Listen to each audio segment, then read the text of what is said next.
बिस्मिल्लाहिर्रहमानिर्रहीम अल्हम्दुलिल्लाहि रब्बिल आलमीन व बिही नस्तईन वस्सलातु वस्सलामु अला रसूलिहिल करीम अम्मा बाद।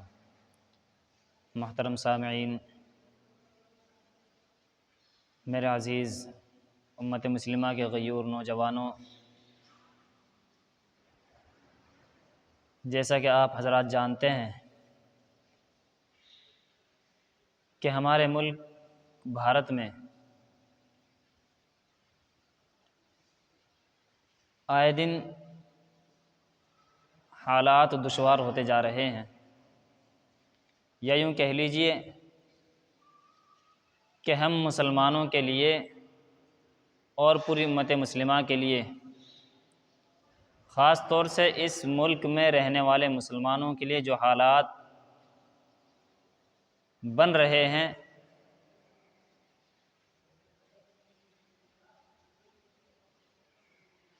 उनमें मुश्किलात का इजाफ़ा ही होता जा रहा है।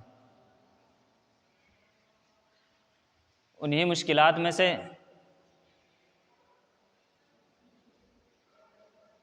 एक मुश्किल वक्त फ़िलहाल जो चल रहा है वो वक्त बोर्ड को लेकर है।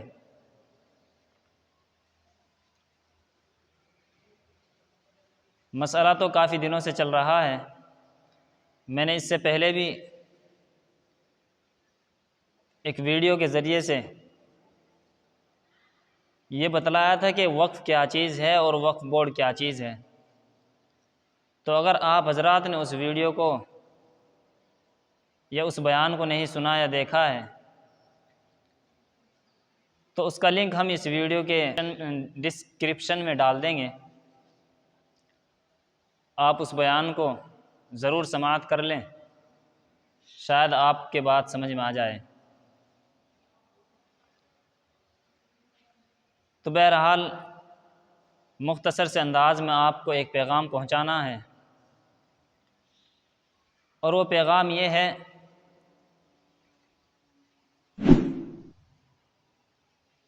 कि हुकूमत उम्मत मुस्लिमा की वक्फ़ की हुई अमलाक और जायदादों को वक्फ़ तरमीमी बिल के नाम पर हड़पना चाहती हैं, उन पर कब्ज़ा करना चाहती है। 1995 ईस्वी को बनाए हुए वक्फ़ एक्ट में तरमीम करके और मुसलमानों को ये बतलाकर कि इस तरमीम के ज़रिए आपको नफ़ा होगा, हुकूमत हमारी इन जायदादों को खा जाना चाहती है।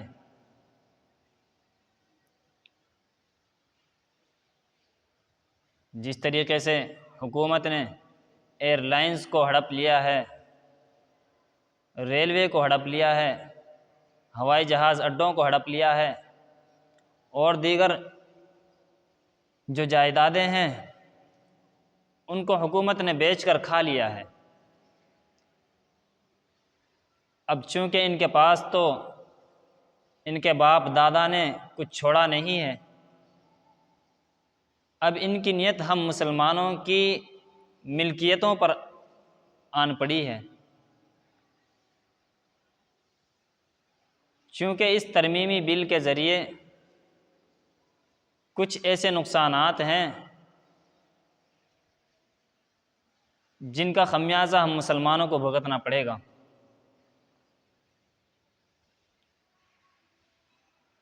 मैं मुख्तसर से अंदाज़ में 2-4 बातें आपको बतलाता हूँ। इस बिल के ज़रिए हुकूमत ये चाहती है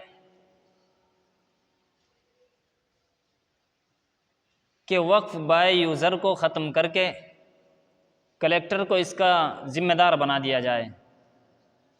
यानी कलेक्टर जो चाहे जिस तरह चाहे इसमें हज़फ और इजाफ़ा कर सकता है। अगर कलेक्टर ये चाहे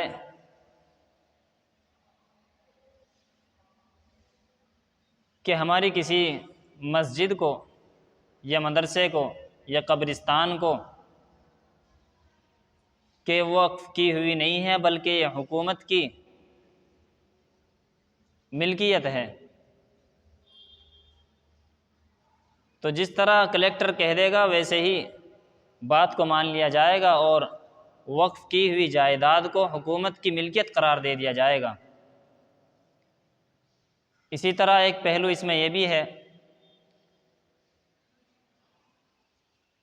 कि वक्फ की हुई जो जायदादें हैं जिनका रजिस्ट्रेशन नहीं हुआ, जिनका इंदराज नहीं हुआ, उनको 6 महीने के अंदर अंदर इंदराज कराना पड़ेगा, उनका रजिस्ट्रेशन कराना पड़ेगा।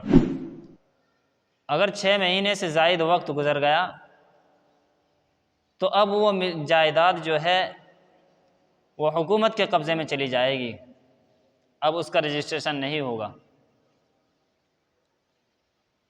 तीसरा अहम जो नुकसान है हुकूमत की जो नापाक कोशिश है वो ये है कि वक्फ बोर्ड के अंदर वक्फ यूज़र को ख़त्म करके अपने हुकूमती अफराद को शामिल कर दे। यानी अभी तक तो सूरत हाल ये है कि वक्फ बोर्ड के अंदर सिर्फ मुसलमानों का ही दखल है, लेकिन इस बिल के आ जाने के बाद में हुकूमत ये चाहती है कि वक्फ बोर्ड के अंदर मुस्लिमों के अलावा गैर मुस्लिम भी दाखिल हों और फिर जिस तरह वो चाहेंगे उस तरह हुकूमत उनकी बातें मानेंगी।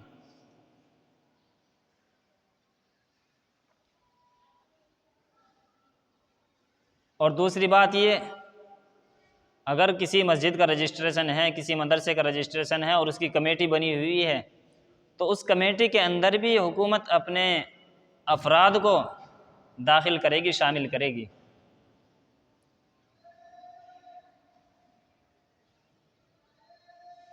वक्फ बाय यूज़र को ख़त्म करने का मतलब ये कि हमारी ये मस्जिद है,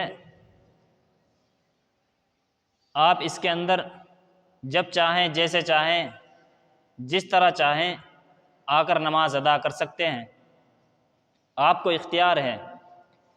लेकिन जब हुकूमत के अफराद हमारी कमेटी के अंदर या वक्फ बोर्ड के अंदर शामिल हो जाएंगे तो उस वक्त ये सूरत हाल बाकी नहीं रहेगी, बल्कि वो अपने मिशन के मुताबिक, अपने जहन के मुताबिक जिस तरह चाहेंगे उस तरह कराएंगे। मैं इशारतन बात कर रहा हूँ, खोलकर बात करने का मेरे पास में फ़िलहाल तो वक्त नहीं है। अलबत्ता अगर मौका मिलेगा तो आपको तफसील के साथ में इस बारे में ज़रूर बतलाया जाएगा इंशाअल्लाह ताला। चौथी जो बात है वो ये है कि अगर कोई शख्स अपनी जायदाद को वक्फ करना चाहता है तो इस बिल के आ जाने के बाद में उसके लिए ये शर्त होगी कि उस शख्स का, उस वक्फ करने वाले शख्स का 5 साल कब्ल मुसलमान होना ज़रूरी है। यानी कि जो शख्स वक्फ अपनी जायदाद कर रहा है वो 5 साल से मुसलमान हो। अगर 5 साल के बाद अगर अभी उसको मुसलमान होए हुए 5 साल नहीं हुए तो वो अपनी जायदाद को वक्फ नहीं कर सकता, जो कि ये वक्फ बोर्ड के ही ख़िलाफ़ नहीं बल्कि अखलाकियात के भी ख़िलाफ़ है और हमारे इस मुल्क के आइन की भी तौहीन करता है। तो ये जो अहम निकात थे मैंने आप हजरात को इसके बारे में बतलाया है, ज़रा गौर करें और होश में आएँ कि हुकूमत इस बिल को लाकर क्या करना चाहती है और हुकूमत की क्या नीयत है, और आने वाले दिनों में हुकूमत इस बिल के ज़रिए क्या चाहती है। तो बहरहाल ये तो मोटी मोटी सी बातें मैंने दो चार आपको बतला दी हैं।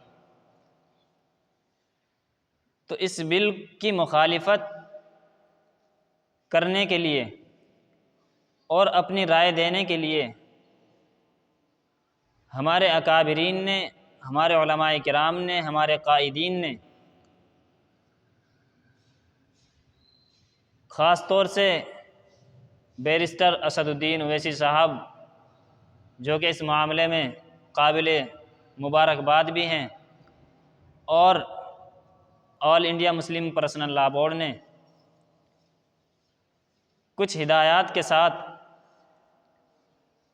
अपनी राय को पेश करने के लिए, यानी कि जॉइंट पार्लिमानी कमेटी को इस बिल की मुखालिफत करने के लिए एक निज़ाम बनाया है QR कोड के ज़रिए। आसान सा तरीक़ा है कि आप अपने मोबाइल से उस QR कोड को स्कैन करके अपनी राय JPC यानी जॉइंट पार्लिमानी कमेटी को भेज सकते हैं, जो कि उम्मत मुस्लिमा के हर फ़र्द का फ़रीज़ा है। अगर आज आपने ये काम न किया और खुदा न खास्ता हुकूमत अपनी नापाक नीयतों और साजिशों में कामयाब हो जाती है, यानी ये बिल अगर पास हो गया और हमारी मसाजिद और मकातिब महफूज ना हो सके, तो याद रखें कि आने वाली नस्लों को तो हमें जवाब देना ही पड़ेगा। आने वाली नस्लें तो हमें कोसेंगी ही। इसके अलावा हमें आखिरत में अपने नबी सल्लल्लाहु अलैहि वसल्लम और अल्लाह को भी जवाब देना होगा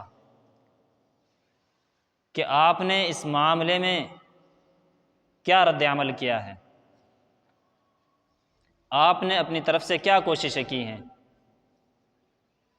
तो बहरहाल कोई लंबा चौड़ा काम नहीं है, मुख्तसर सा काम है, चंद सेकंडों का काम है।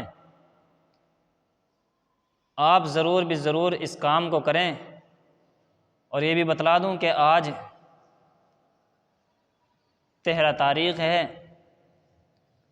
यानी कि राय पेश करने का जो आखिरी वक्त था वो आज 13 सितंबर 2024 है। आज रात 12 बजे तक, 12 बजने से पहले पहले तक अपनी राय को ज़्यादा से ज़्यादा तादाद में हर एक शख्स अपना फरीज़ा समझकर इसको पेश करें, ताकि कल क़यामत के दिन हम रुसवाई से और जवाबदेही से बच सकें। बहरहाल मैं आप हजरात को स्क्रीन के ज़रिए से जो तरीक़ाकार है स्कैन करने का और राय पेश करने का वो आपको बतलाता हूँ।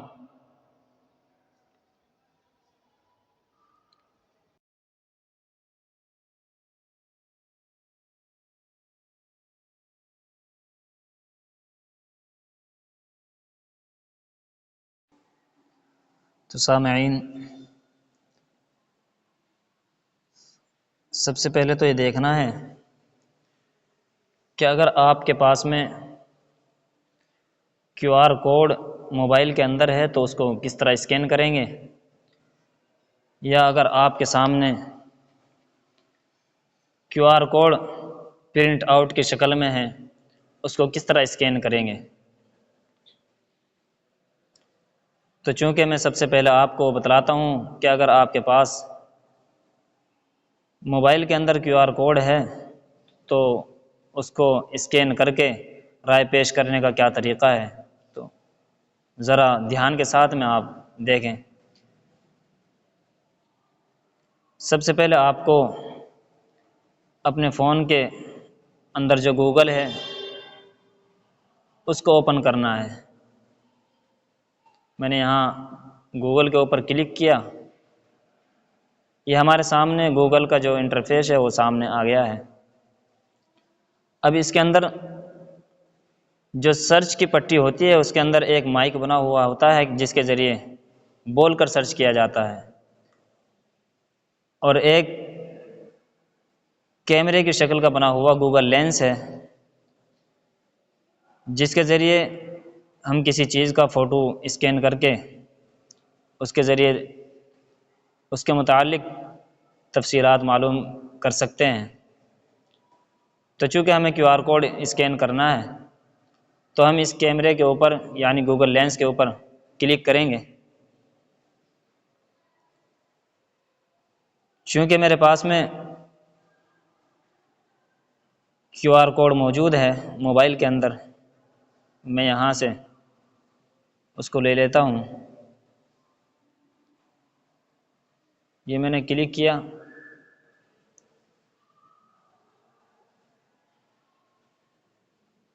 माजरत के साथ मेरा नेट बंद है।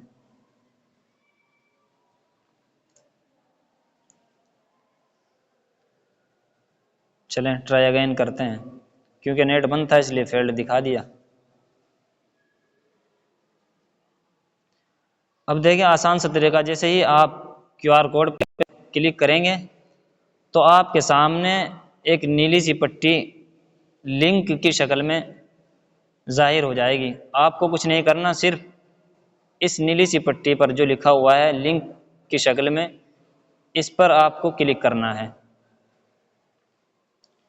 आपने ये क्लिक किया, आपके सामने all India Muslim personal law board की तरफ से जो मुखालिफत की जो दरख्वास्त है वो उर्दू ज़बान में हमारे सामने है।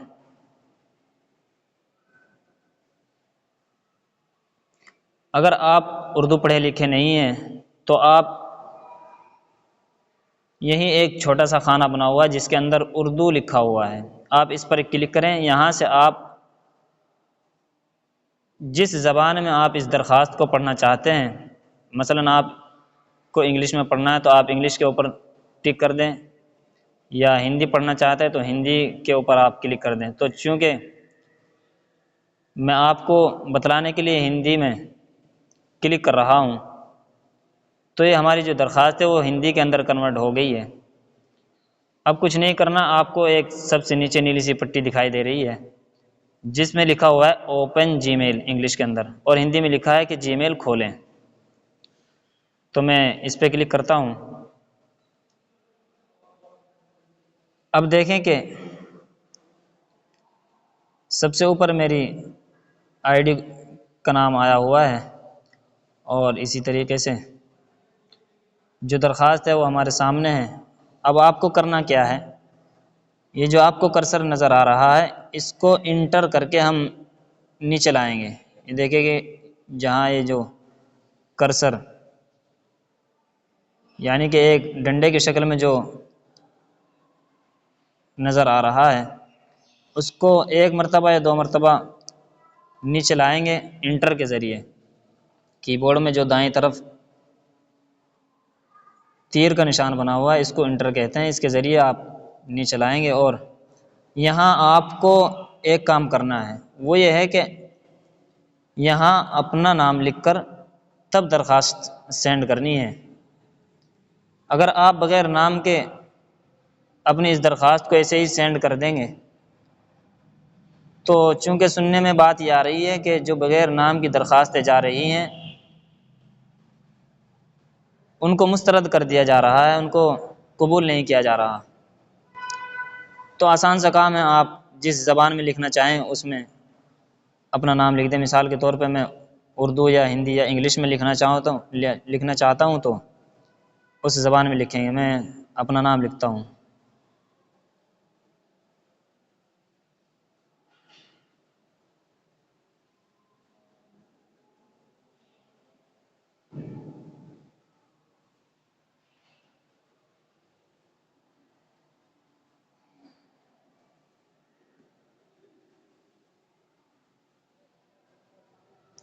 तो चलिए मैंने अपना नाम लिख दिया है। अब कुछ नहीं करना आपको, आसान सा तरीका है कि जो यहाँ सबसे ऊपर आप देखेंगे 3 आइकन बने हुए हैं, 3 डॉट के पास में बीच वाला जो निशान हल्का सा तीर का निशान बना हुआ है सीधे जानिब को, आपको उस पर क्लिक करना है। शायद आपको शो हो रहा होगा मैं जहाँ जहाँ क्लिक कर रहा हूँ, आपको यहाँ क्लिक करना है। आपकी राय पहुँच चुकी है। तो इस तरह ये तरीका है अपनी राय भेजने का।